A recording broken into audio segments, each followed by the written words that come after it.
All right, shalom, shalom. Hey, first and foremost, I want to give all praises, all honor, all glory to Yahweh, Bahasham, Yahweh Shai, Bahasham Rakakwadash. All right, double honors to the apostles, elders, and great millstone. Shalom to you, Akim, pushing the work in truth and in sincerity. All right, of course, those who are bringing forth the testimony of our Lord Yahweh Shai. Shalom to you. That testimony is the spirit of prophecy. All right, name of this lesson is Though It Tarry, Wait. All right, Though It Tarry, Wait. Okay, and I wanted to do a lesson. Dealing with somewhat of the year 2000 prophecy. All right, because a lot of people, you know, um, a lot of people scoff that, the old school one West had that prophecy and was teaching that. All right, that America was going to be destroyed at the year 2000. Now, although it wasn't destroyed year 2000, um, didn't mean that America wasn't going to be destroyed altogether. All right, so we know some things had to take place, and really I wanted to name this lesson, the year 2000 prophecy, what you didn't catch. So right after the year 2000, there were certain things that were being put in place to accelerate Babylon's her utter destruction. Okay. So you got people going on and calling us false prophets and so on and so forth. And by the way, we didn't, you know, GMS wasn't, how can I say, GMS wasn't around. All right. Or even thought of, um, during the time that that brothers was pushing this prophecy. Okay. So, but anyway, all right. There were some things that happened right after. All right. We know we had the war on, what was that? The war on weapons of mass destruction or something like that. All right. Where you had, um, President Bush going to Afghanistan, Iraq. All right. And pretty much they've been occupying that land for some time now. But what people didn't realize right after 2000 is that America put in place certain measures to accelerate the nuclear missiles being used in their arsenal. All right. For case in point, all right, I just typed in, how many times has America used nuclear missiles, right? And again, this is just tidbit information. All right. So Lord willing, this is edifying. But it's just something I noticed. All right. Actually, as I'm watching this video, Michael Ku- Kusavatsky, Slovakia, War and Globalization, right? And he says a few things. All right. And kind of reveals that America had a policy review in 2001, 2002. I think it was submitted December 31st, 2001, and enacted 2002, where he'll explain it, where they were going to use preemptive nuclear strikes in their arsenal. All right. And so I looked this up. How many times has nuclear missiles been used? Right. It says nuclear weapons are the most dangerous weapons on Earth. One can destroy a whole city, potentially killing millions and jeopardizing the natural environment and lives of future generations through its long term catastrophic effects. The dangers from such weapons arise from their very existence. All right. So the fact that alone that they exist, all right, that is an extreme, uh, you know, that's an extreme in itself. Okay. So it says, although nuclear weapons have only been used twice in warfare, in bombings of Hiroshima and Nagasaki in 1945, about 13,400 reportedly remain in our world. All right. and there have been over 2,000 nuclear tests conducted to date. All right, so they've used them once, and they've just been testing. All right, but what I find very peculiar after the year 2000, all right, okay, America put in um, a nuclear posture review. All right, and this is what he's going to kind of go into. But the point of this lesson is after the year 2000, all right, that's when the reality the reality of nuclear missiles being used in modern warfare became, how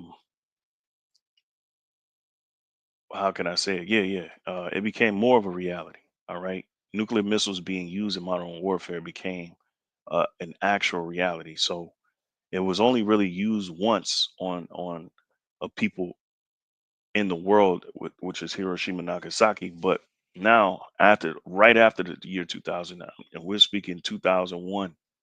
All right, as early as December 31st, 2001. Right, America changed its policy on using these things in theater wars or conventional wars. All right, so Salaki. So I'm gonna play this video. Fair use, fair use. All right, this is just for educational purposes only. And yeah, here, let me see. All right, a copyright disclaimer. I'll just put this up here so you can pause it. All right. So I'm gonna play this, and basically he's gonna say, what happened. All right, after the year 2000. So I find it very peculiar because it goes into the scriptures, and yeah, I'm gonna try to keep this relatively a short lesson. So here you go. West Africa, and it involves the confrontation of the old colonial powers, particularly France in this case, because Britain is allied with the United States, and the United States, which is establishing itself a colonial empire in Africa, using, again, trigger. Let me make sure the sound is on. All right. Okay, yeah, the sound is on. So there we go. Triggering civil wars through covert operations and so on. All these things have been documented and studied, but they're not well understood and they're not discussed in the newspapers. So that we are dealing with a blueprint for global economic, political domination. Yep, global political economic domination. Okay, so keep that in mind. All right, because this is what happened right after 2000. Okay, everybody had it. Wasn't just the apostles or the old school. I say it like that. It wasn't just the one Westers. You got a lot of people saying the world was going to end at the year 2000. But what actually happened? It didn't end on the exact date, January 1st, the year 2000. All right, uh, just shortly after, a year after, right, there were certain policies put in play to accelerate this. All right, and by accelerating, meaning now America was going to use nuclear weapons. All right, or threaten to use nuclear weapons. All right, in modern warfare. So region, as I mentioned, is strategic. Afghanistan has a border with China. Afghanistan is now heavily militarized. Several of the former Soviet republics bordering onto, because it borders onto China, China's western frontier. Similarly, in recent years, there's been a militarization of the South China Sea. The ultimate rogue enemies are China and Russia. It's no secret to anybody in the military intelligence community.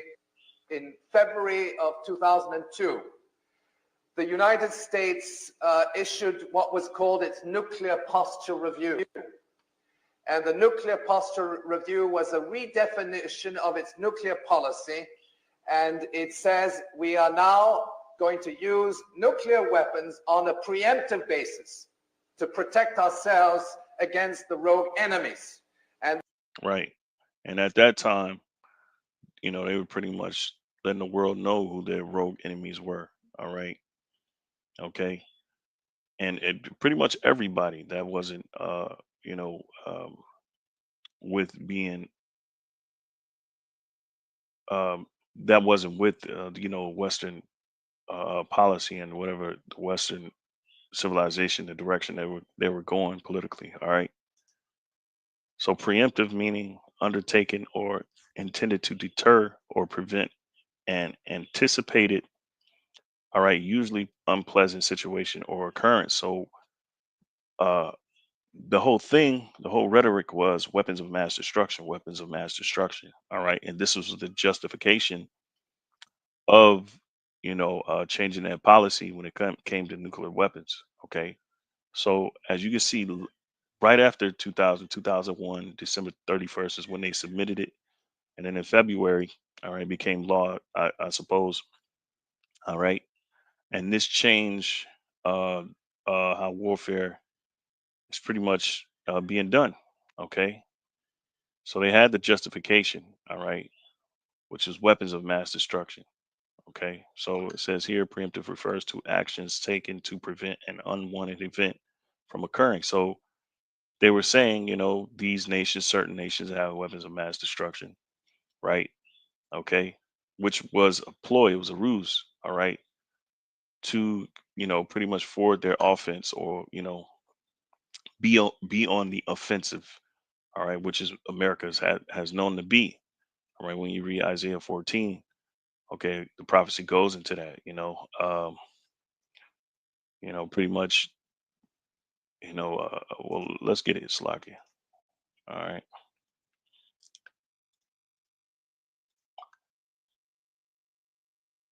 let me see, Isaiah 14, all right.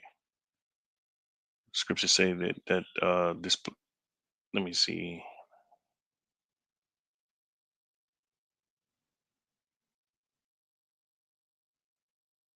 here.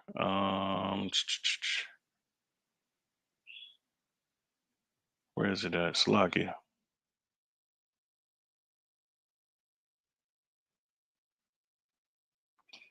I want the one where it says a continual stroke. But anyway, Isaiah 14 and let's see, 16. It says, "They that see thee shall narrowly look upon thee and consider thee, saying, Is this the man that made the earth to tremble and that did shake kingdoms?" Right? Because this is, Esau's blessing we're talking about. Him having a sword. Which when you go into that, the word sword is harab, which means a wasting, all right, or destroying, okay, or to lay waste, all right, and that's what Esau has been doing, okay, with their military, all right. So it says that made the world as a wilderness and destroyed the cities thereof that opened not the house of his prisoners, all right. And so that's the exploits of the so-called white man, all right, is mass destruction, okay. And so they changed in 2001, changed their nuclear policy to that of preemptive strikes, right? So essentially, the narrative was weapons of mass destruction. These countries have weapons. These countries have weapons. So now we got to go on the offense and we got to use nuclear weapons. All right, to say the least. All right. And there's only one recorded time where they use it on actual people. All right, Hiroshima, Nagasaki. Okay. So that I mean, for me, that's big. All right. All right. And this really, they update their nuclear posture review every year. So, you know, um, it's just more justification of, you know, building weapons and for the sake of protecting themselves, so on and so forth. So, all right, I'll play a little bit more of this and then I'm gonna go into some precepts. they actually listed in the statement of this nuclear posture review, they listed, of course, the well-known rogue enemies, the rogue states, Iran, Iraq, Syria, North Korea, Libya, but they also included Russia and China. See, so right, they included all those nations.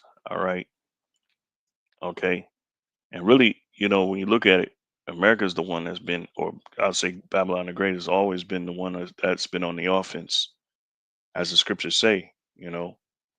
Uh, and that's what Habakkuk 2. All right, you know, they enlarged their desire as hell. Okay, so at no point, all right, in the history was really America wasn't, um, you know, singled out and threatened to be attacked. All right, or even anyone, you know, had the audacity to attack America. All right, America's always been on the offense, always been the one, playing the background or a third party, you know, jumping on nations. All right, like Germany, okay. All right, so this is Habakkuk chapter 2, all right, and 3, and it goes to the title of this lesson. For the vision is yet for an appointed time, but at the end it shall speak and not lie. All right, and that's what we're seeing. Prophecies are speaking and they're not lying. All right, though it tarry, wait for it. Okay, and that was the case of the year 2000 prophecy. All right, it didn't mean America wasn't going to be destroyed. America was going to be destroyed. It just wasn't for that time. So there's certain things that had to be done. All right, uh, before America's ultimate fate would come. All right, there's certain things that had to be in place before America's fate was going to come. And what this nuclear posture review, essentially America changing its policy on how they would use and when they would use their nuclear weapons, this accelerated that. All right, and this accelerated Babylon's utter destruction. So, you know, I was going to name this lesson, the year 2000. Here, let me get it. I got it written down. The year 2000 prophecy, what you didn't catch shortly after. All right. Okay. So you got a lot of people that scoffing, but right shortly after the year 2000, they put in policy to accelerate her own destruction. All right. Okay. So it says, wait for it because it will surely come. It will not tarry. You see. So it will surely come. All right. It will not tarry. I mean, it really ain't gonna take no time. And the scriptures say that this place is gonna go out in an hour's time. Imagine that. Habakkuk 2 and 4 says, "Behold, his soul which is lifted up is not upright in him, but the just shall live by his faith." Right, and his here that is talking about his soul that's which is lifted up in which is lifted up. That's Esau, Edom, the so-called white man. All right, they're the proud. They're the most proud. All right, they're the haughty. They're the arrogant in the earth. All right. Scriptures talk about violence covering them as a garment, all right, and a chain or something to the extent of that. Okay, all right. So those are the ones that are not upright. It says he's not upright in him, all right, because their whole mo is to rape, rob, and plunder, all right, and destroy.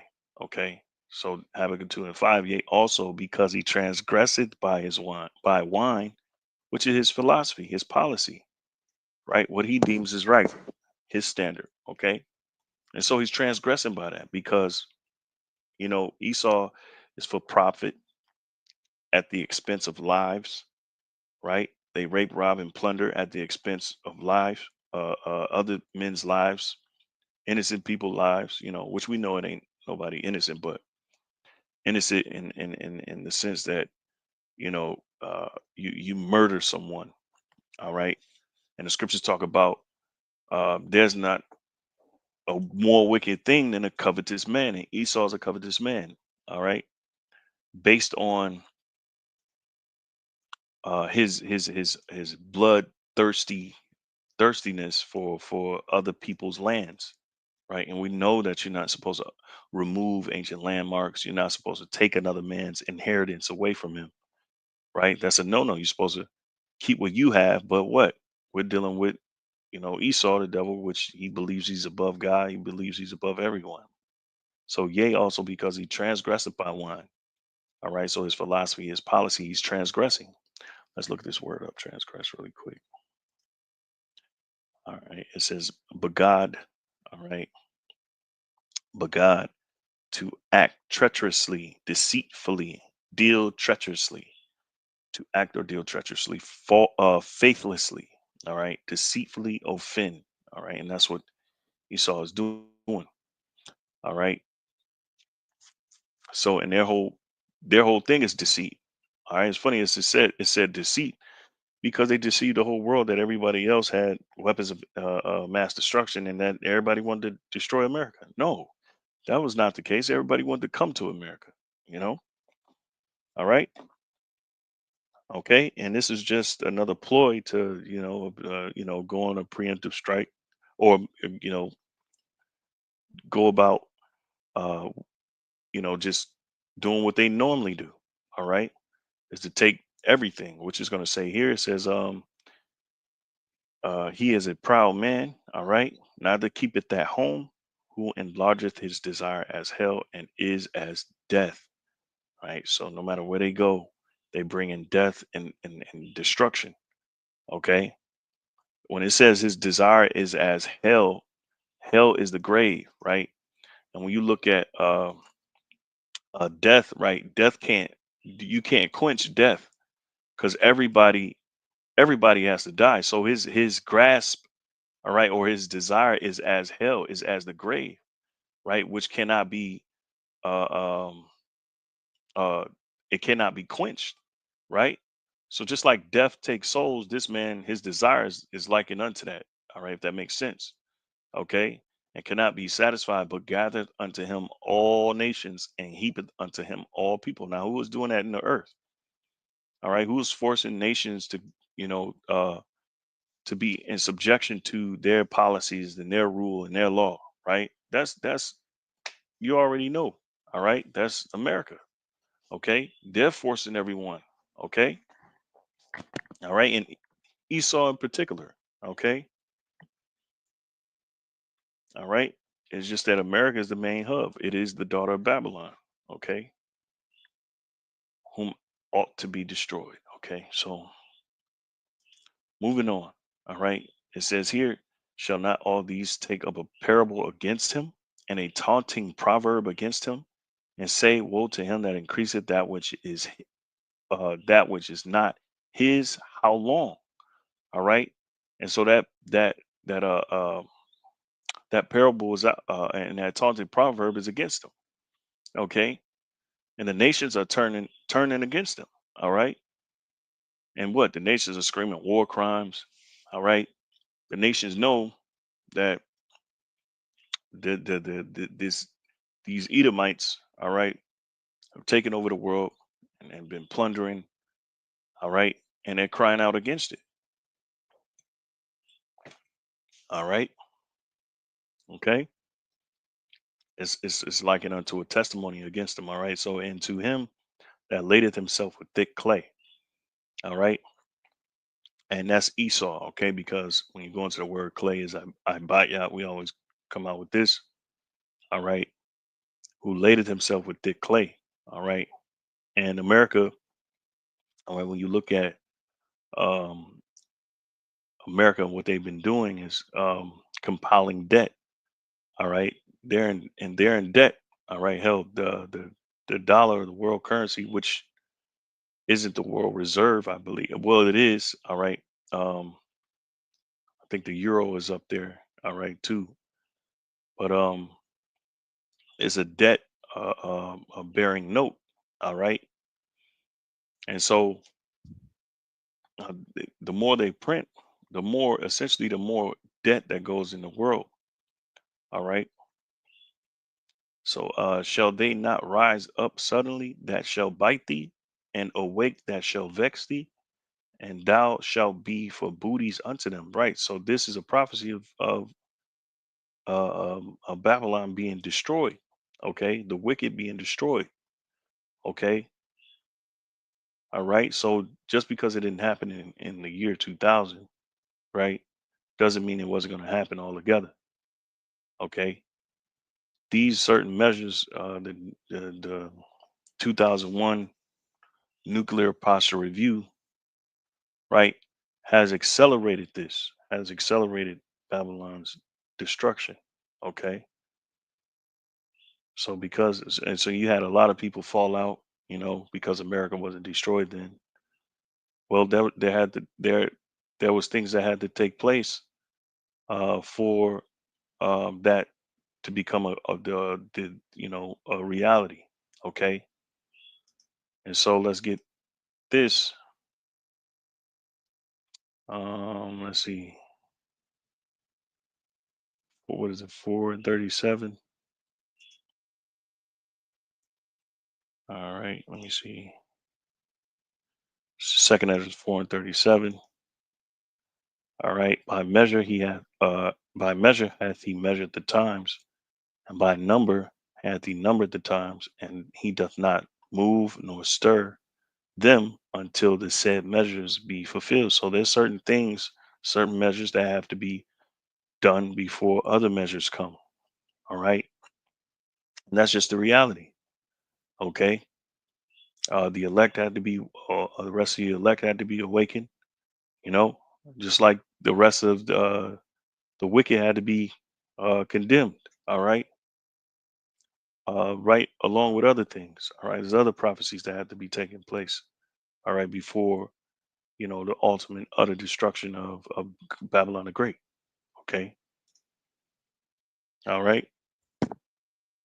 And for example, Nineveh, all right, in the ancient, well, Nahum, not Nahum, but Salakia, Jonah, Salakia, I don't know why I said Nahum, but Jonah prophesied about um, Nineveh being destroyed. It wasn't destroyed right away when he projected it was going to be destroyed.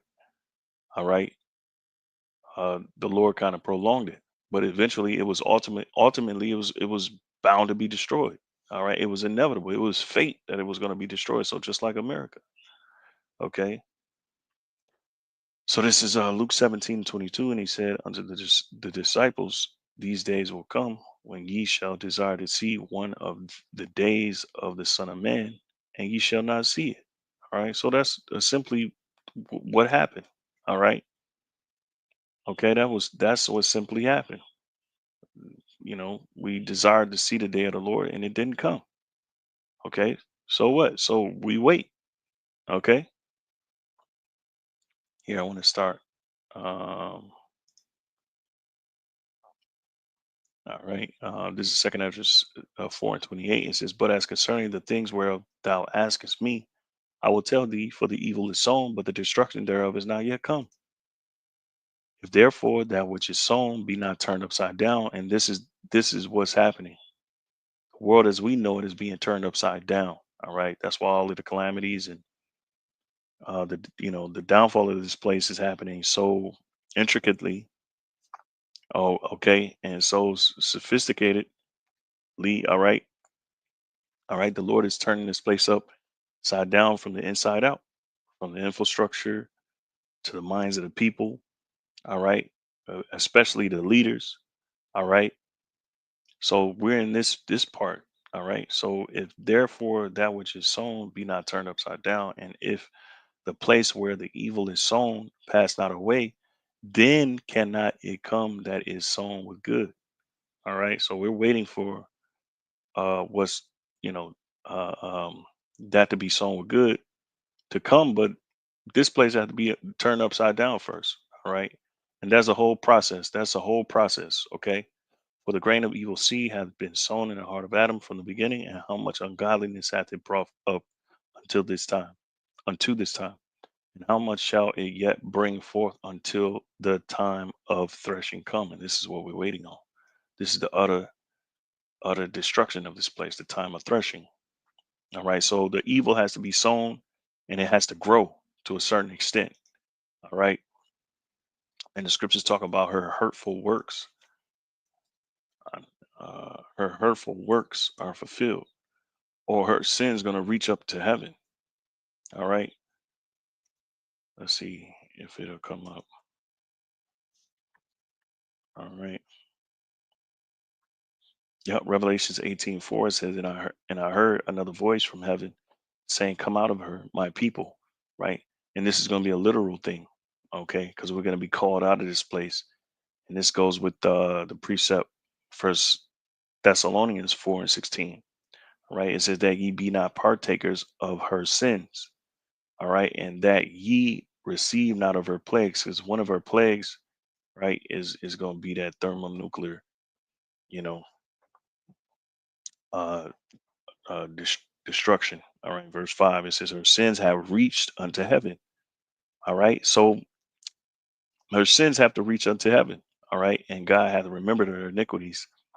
All right. Okay. So it has to bring forth those sins. So the evil has to grow. Right. And that's what it's been doing. All right. So verse second Ezra 4:31, ponder not by thyself how great fruit of wickedness the grain of evil seed hath brought forth. You see, and we ain't got to ponder. We can see it in our reality now, right? So second Ezra 4:32, it says, and when the ears shall be cut down, which are without number, how great a floor shall they fill? All right, and that's going to be the bodies. All right. Then I answered and said, how and when shall these things come to pass? Wherefore are our years few and evil? And he answered me, saying, do not thou hasten above the most, Slakia, do not thou hasten above the most highest, you see? And we have a tendency to do that, right? And even in Acts 1:7, the disciples who became apostles, they kind of hastened in the way, all right? By asking, you know, the Lord. Here, let's just get it. All right. Acts 1:7. Acts 1:7, it says, and he said unto them, oh no, 6, 1:6. All right. Acts 1:6, it says, when they therefore were come together, they asked of him, saying, Lord, wilt thou at this time restore again the kingdom to Israel? Right. So they've been inquiring from the eons ago. All right. Will the Lord, you know, establish us, or, but we can't hasten above the Most Highest. We have to allow things to take their place. All right. It says, for thy haste is in vain to be above him, for thou hast much exceeded. All right. That's what he told Ezra. Okay. All right.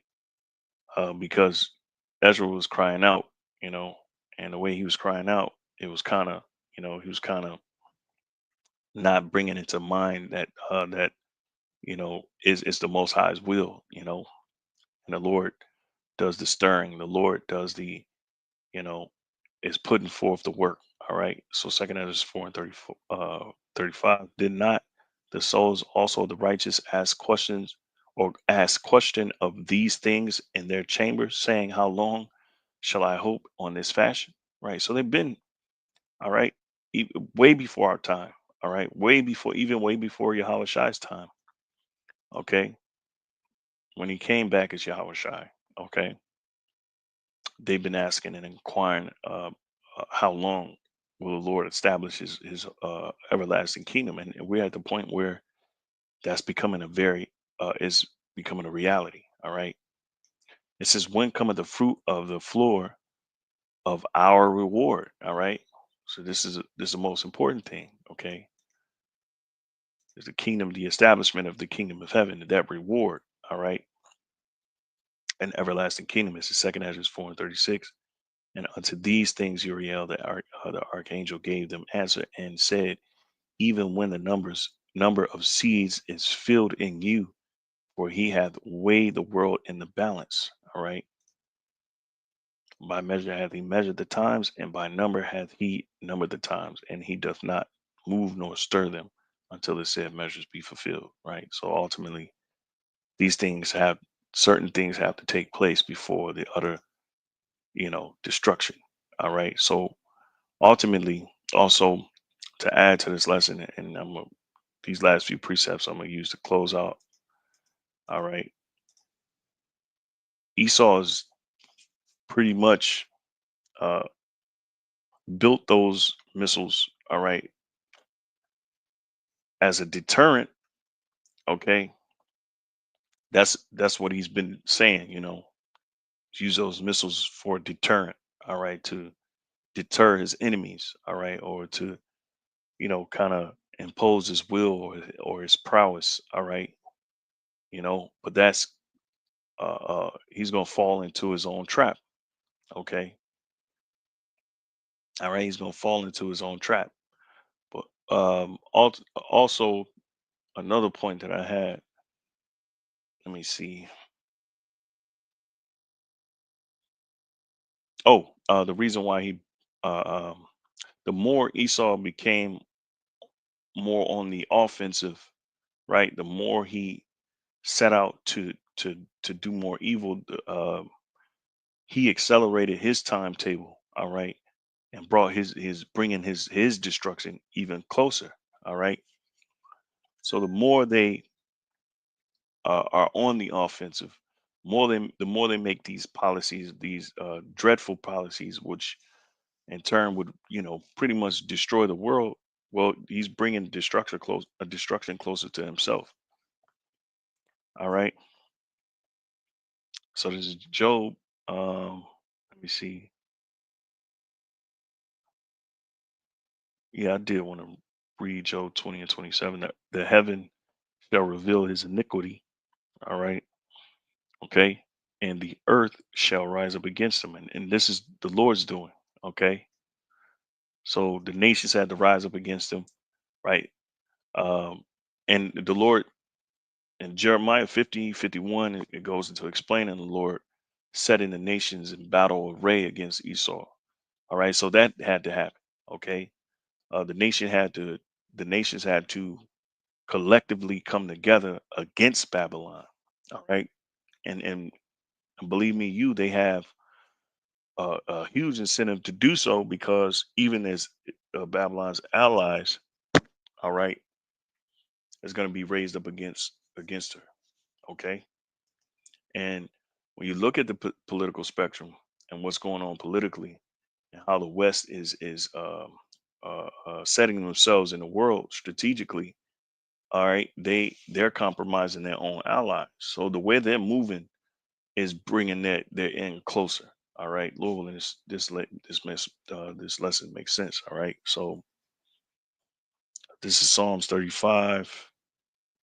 All right, and at 8 it says, "Let destruction come upon him at unawares," because that's how that's how its fate is set up.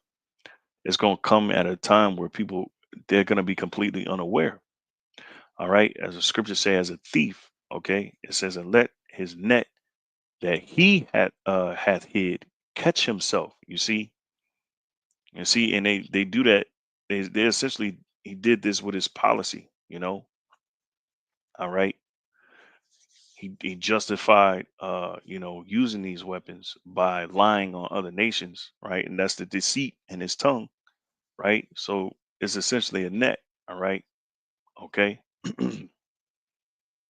But he set it up for him own self. All right. It says, and let his net that he hath hid catch himself, into that very destruction let him fall. Right.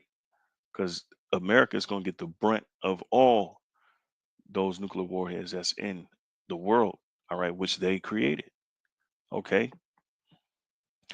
So this is Proverbs, let's see here, 26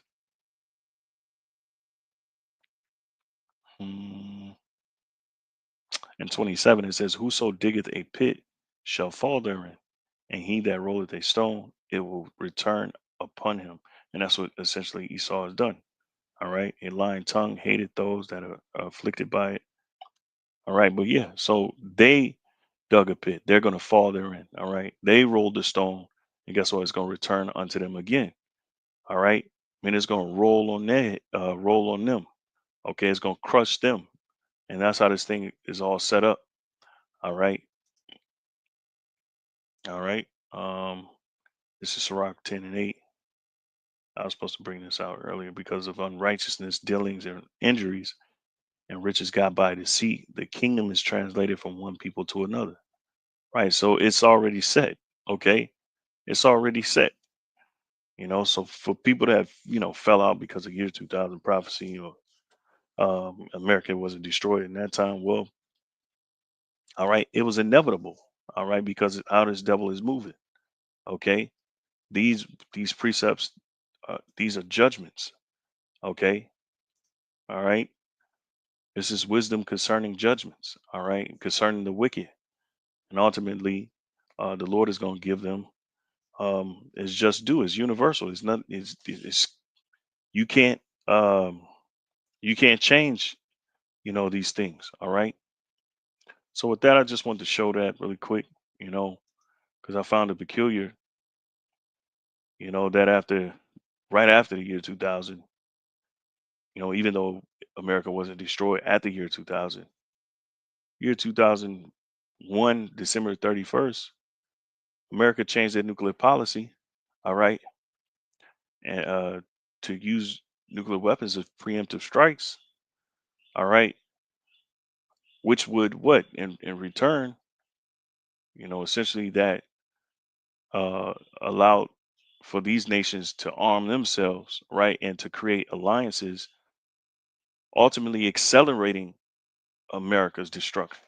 Okay, so there's a lot of things that had to take place before, and this is one of the things that took place. All right, the nuclear posture review, uh, December 31st, 2001.